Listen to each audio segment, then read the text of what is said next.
This past weekend, I watched Reservoir Dogs for the very first time, and this is Quentin Tarantino's very first movie ever. Quentin Tarantino made a lot of famous movies, Once Upon a Time in Hollywood, Django, Pulp Fiction, a lot of other famous stuff. The funny thing is, like, I don't actually really like his movies. Like recently, I've been kind of going through his catalog and just kind of just like seeing his movies because everyone talks good about him. Everyone loves him. Everyone seems like it's like the cult classics as they call them. I don't really like his taste that much. I don't really like his style, but I do enjoy the movies how they are. It's just not something I'm personally like loving. I don't love his movies, but actually, when I did see Reservoir Dogs, I actually did really like it. And I really like the story. I really love the characters, and characters are obviously a big one on his part. I guess like just like the story itself and the overall, I guess, movie was just very, very simple. It's about this gang. It's about these reservoir dogs, and it's about like this robbery that goes really wrong. So yeah, like the movie was very simple. Like they were gonna go to this jewel heist or whatever. Apparently it goes wrong. We don't really see like the whole thing, and there's a rat. Someone betrayed them. The whole thing is just kind of them just trying to figure out who the traitor was, them trying to like talk to their friends and like who they trust. Like, and I love how they go by like different names. Like they have Mr. Orange, Mr. Yellow, Mr. White, Mr. Pink. Like they go by like color coded names, and I think that's kind of unique because like the character wise, like it's easy to remember. It's kind of funny because it's easier to remember their names based on like their fake names, if that makes sense. So I thought that was kind of an interesting touch, and it made me, I guess, made me more invested in the film overall, just since like I got to know these characters, and that's like a big part what Quentin Tarantino does. His characters, you really like his characters. You love the way they talk. You love like I guess how different each one is, and this really stood out in his first film. But I guess like the major, I guess like thing, since like this is something that I'm really into, is I guess like the low budget aspect of the movie. Like it does feel very like low budget ish. This is his first film. Actually, the budget was over $1 million, but like if you showed me this, like I would say, yeah, this is like a low budget movie just because there's not like a lot there. 75% of the movie is in the warehouse where they're talking, when they're having standoffs, when they are trying to figure out who the traitor was.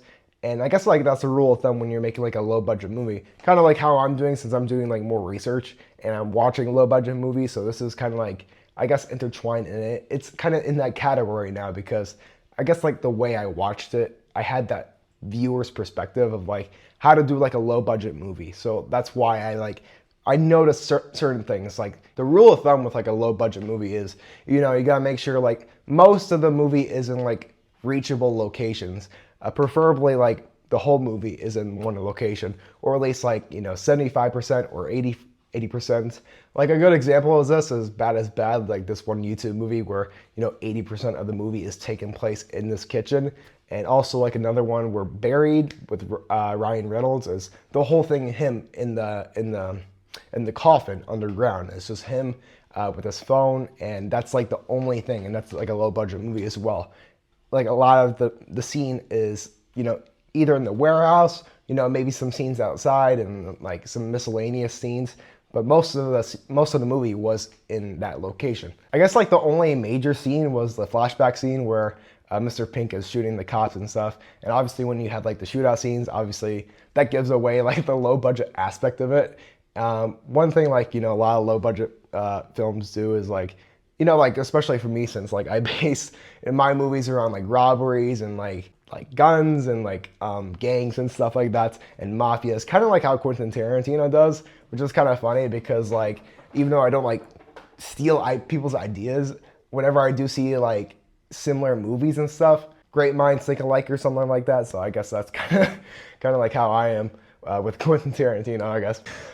If like this movie, like obviously this movie isn't really low budget since it was like $1 million, and it was like it did have semi-famous actors who are famous now in that movie.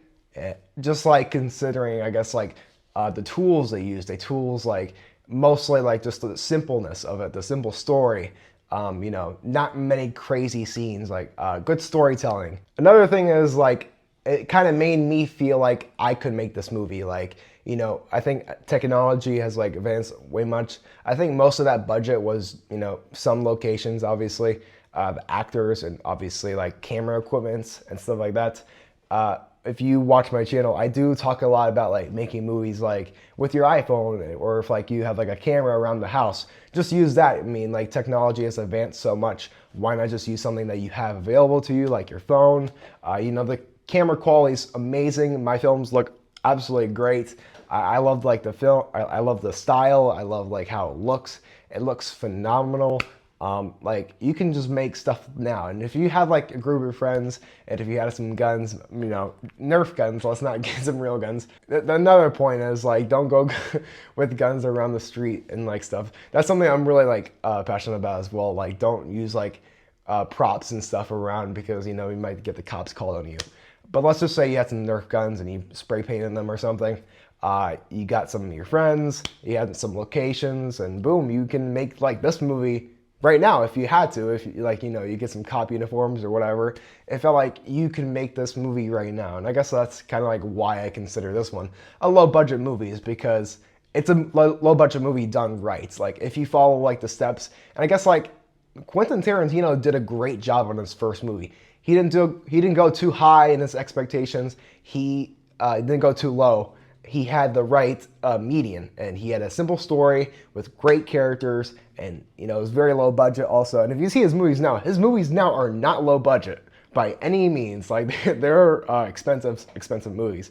But this one specifically is something that you can make now, and I think that's great. And I think if you haven't checked out Reservoir Dogs, definitely check it out. It's a great film, a great story, and stuff like that. But if you are new to the channel, join the Discord. Looking forward to have you there. Subscribe, all that good stuff, and I'll see you guys in the next video.